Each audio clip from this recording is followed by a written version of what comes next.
Hey everybody, it's Durgertime. Welcome back. Another episode of Total Extreme Wrestling 2016 AEW. We are here for Blood and Guts. We are only 2 days away, and we have a show to book. So let's go ahead and don't really need to talk much about it. Let's just get to it for the most part.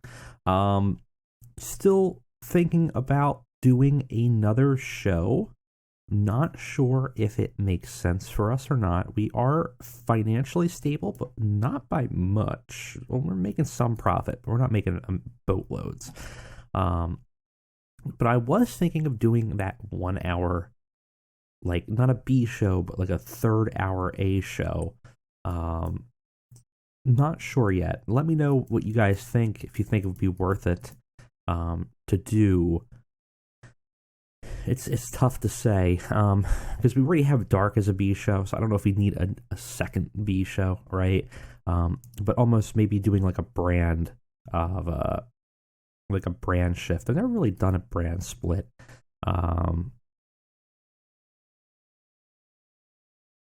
Could be interesting. Someone had a good suggestion of calling it Lightning, which I like, so I think we might do it. And we would utilize the brand shifts, something I've never really done that much. It could be kind of fun to break it up. Normal focus, mainstream focus. Yeah, I mean, we could do that, and then you could have some of the roster split off and working their own thing. Let me know. We might set it up in the next show. Might be kind of interesting to work on. All right, let's go ahead and let's get on over to Blood and Guts and see if Blood and Guts will in fact be spilled. Anything happening in the news? Garrow's re-signing with UK. That's fine. What do we got going on here? Contract negotiations. Okay, so we got him back in. The loans for the Jacksons are done. So let's go ahead and get to it. All right, we need our broadcaster. It's going to be BR Live. ITV. All right. It's weird enough. We don't have Fight, but it's an oddity. All right, we do have a locker room incident. What's going on here, QT? Lifted the entire crowd with a spot-on impression of some of his colleagues. That's nice.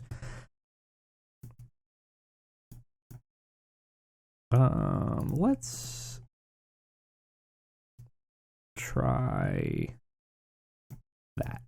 Yeah, didn't work. All right, we got a show to book. Where are we gonna be? We've been in Great Lakes. Let's go to Tri-State. I think that's kind of where it was supposed to be anyways. And let's go ahead and book it. All right, guys, let's look at this nonsense and see what happens.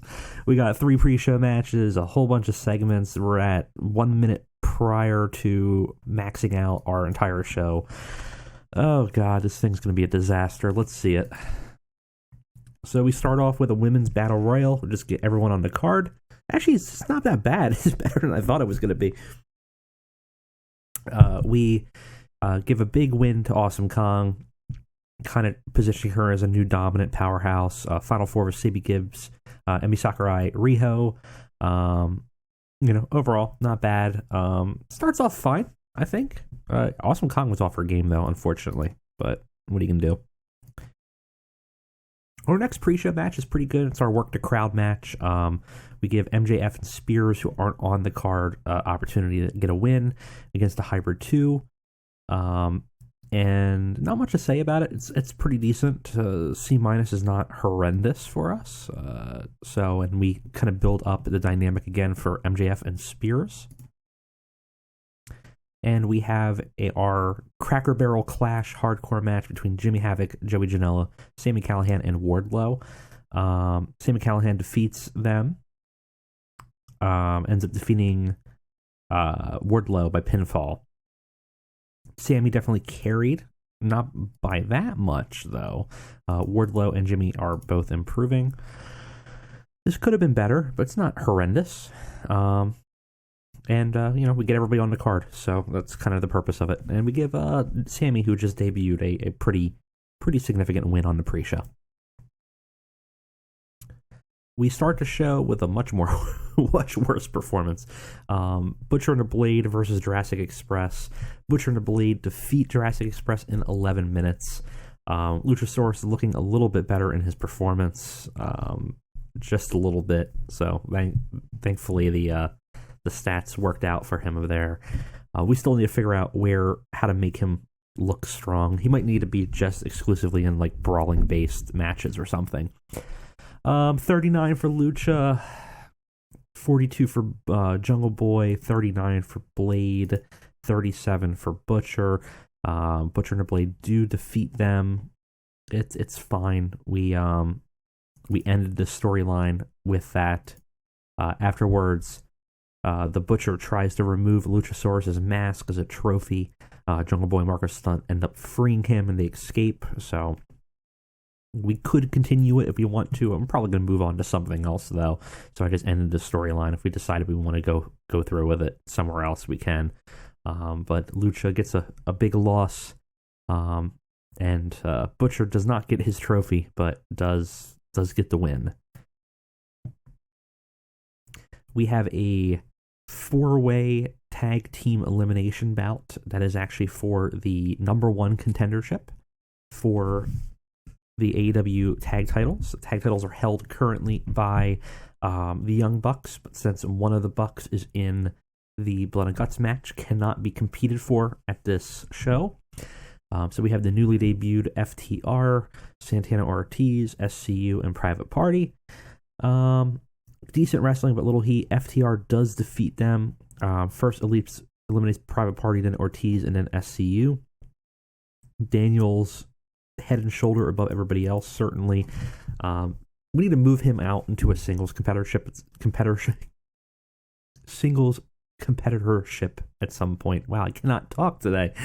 I mean, he works well with Frankie Kazarian, but I think at a certain point we need to make SCU more Scorpio Sky and Kazarian and kind of move Daniels out at some point. And there's some ways we can do that. So we could always have him actually, in fact, align with the Dark Order, or go face off against Matt Hardy or something like that. There's some stuff that we can break off of, but I think it's time to move him just as a singles competitor.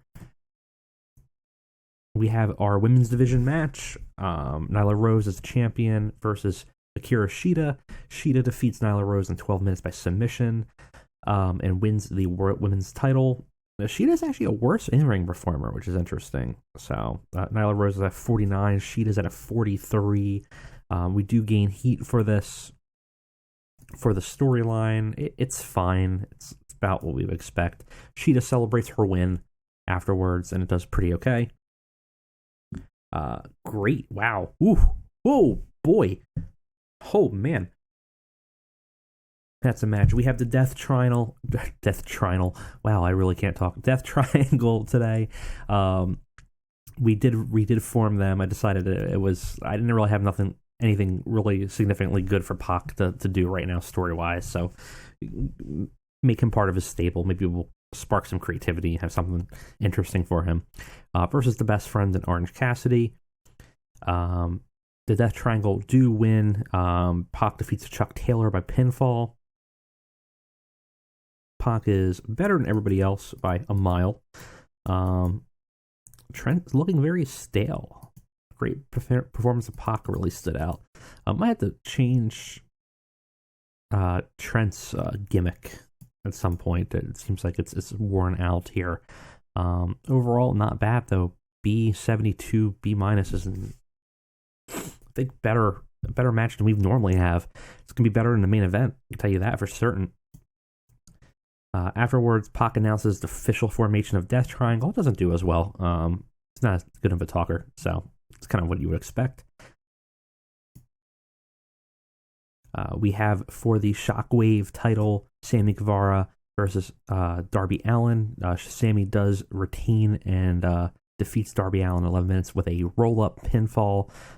Makes defense number 4 of the Shockwave title. If I do Lightning, it's going to probably, the Shockwave title is probably going to be like the main title. Would be probably what I would do. So it would be like the younger wrestlers fighting for it. to kind of have an opportunity to move up and out. We lose heat for the storyline, though. Sammy had a 33, Darby had a 39. It's about where we would expect them. They are improving, though. Sammy specifically with Rumble and Technical, which is nice. Afterwards, our main event is coming up. Nick Jackson, who's been injured and is ringside with Brandon Cutler, both side members of the Elite right now, cheering on from ringside and watching it as the cages come down. It does fine. Yeah, what a cluster. Holy shit. We have our Wargames match, the Elite versus the Dark Order. Decent reaction, but terrible wrestling. Dark Order end up defeating the Elite in the Blood and Guts match. The Exalted One pins Dustin Rhodes, the sub, and actually no, he actually submits him. Kenny was above and beyond everybody, better than everybody else. It was a chaos match, and it really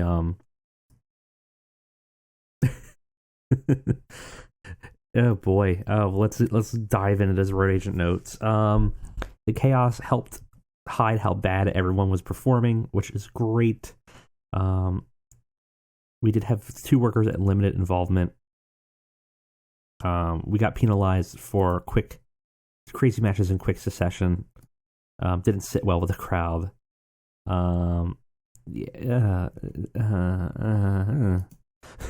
This is, it's not great. Not great at all. Actually, it's not our main event, though, so it's fine. Yeah, I know. All right. Afterwards, Matt Hardy gloats on the microphone and tells the Elite that, he knew all of their inner workings. He knew their playbook, and it's because the Dark Order is so powerful, he has already infiltrated a group and found a true believer that will gain success in the future. He looks at ringside to Nick, but it's not Nick. Instead, Brandon Cutler turns on the group and assaults Nick and attacks him on his injured shoulder, and seemingly joining the Dark Order. So he gets recruited to the Dark Order. It does pretty well, though Brandon Cutler looked dreadful in this segment, but Matt Hardy fixed it, so it's fine.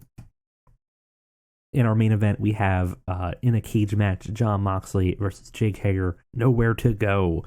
Jon Moxley does defeat Jake Hager in the cage match at 14 minutes with a Death Rider. Again, maybe overbooked everything here, so we got penalized. Moxley had 82, Hager had a 50. But he's been systematically trying to remove everybody, prove he can beat anybody in Inner Circle one-on-one. Does so here. Is visibly angry, upset, almost injured him with a botched move. Ooh. And afterwards, to close off our main event, Chris Jericho comes out to go up to the cage where Moxley is and stare him down with angry eyes. Both of them clearly ready to clash heading into Double or Nothing. So looks like Jericho sees the threat that Moxley actually is. And Moxley has the fire now to take on Jericho and try to win the belt that he lost the opportunity to the first time. Ends the show. It's better than some of what I thought was going to happen there. We're hoping for a B, but it's fine. Who do we even here? That we'll do. Why not? Brandon Cutler, you did fine. Jon Moxley, we'll tell him that he's awesome there. Maybe make him happier. Everyone seems pleased.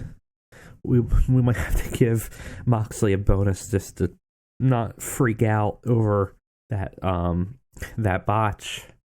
Well, to see what we're looking at here. I'm a little concerned, but we shall see what we have. Okay. Pay raise from Riho. Yeah, sure. That's not that bad. Contact ending. Wardlow's contract. I thought we pitched Wardlow for a negotiation already. We not? You're already in negotiations. Yeah, he just didn't sign yet. Time to heal. Ray, Sammy, B. Presley, Dustin Rhodes is unhappy with the booking. We can change that. That's fine. We got a measly 0.01 buy rate for Blood and Guts. And a 0.47 TV. Kenny says Jungle Boy has poor psychology. Chris Jericho says Marco Stunt has poor. Man, everyone hates Jurassic Express. Hey, Hollow Wicked won a title in Chikara. There you go. Our report was great. So overall, not bad. Can't complain. We know Kenny has morale issues. What are you upset about? Oh, the injury. Here, I'll give you a bonus too. I think it has to be like the amount of their monthly contract, but let me just try 7,000, see if it. No. Here. Does this stack? No, it doesn't stack. He's pleased at the 4,500, happy at the 7,000, still annoyed. How much? Okay, fine. You know what? I'm not gonna worry about it. Moxley. We want to look at Moxley. Moxley's happy. He's fine. He's annoyed, but he's still fine. Okay, so Kenny's just being a drama queen. Dustin has some minor irritated his recent booking. We'll give him a bonus too. Here, we'll give you a $2,000 bonus. If you just shut up. Perfect. There you go. We'll still give him a better booking thing. We'll be fine. All right. Well, that was a show. So what do we have going on going forward? We have when's Double or Nothing's in May. So we have basically 2 months. What I think I want to do is I think we might want to do a tournament. I think we want to do a tag tournament. So we're going to do a tag team tournament. Some homework for you all for next week. I want the name of AEW's first ever tag team tournament. So think about who we have on the roster, who's related, what would be the good, like what would be a good name for a memorial tag team tournament that we do once a year. We're going to do like a tournament title. I think we'll do it every year in between. We obviously might not always do Blood and Guts at the same time, but that period of time between Revolution or whatever that pay-per-view is, and that 4-month period between Double or Nothing, having a tournament seems like a good opportunity to fill that time. So what is our inaugural tag team tournament going to be called? And that is it for me today, guys. Thank you for watching. I'll see you next time.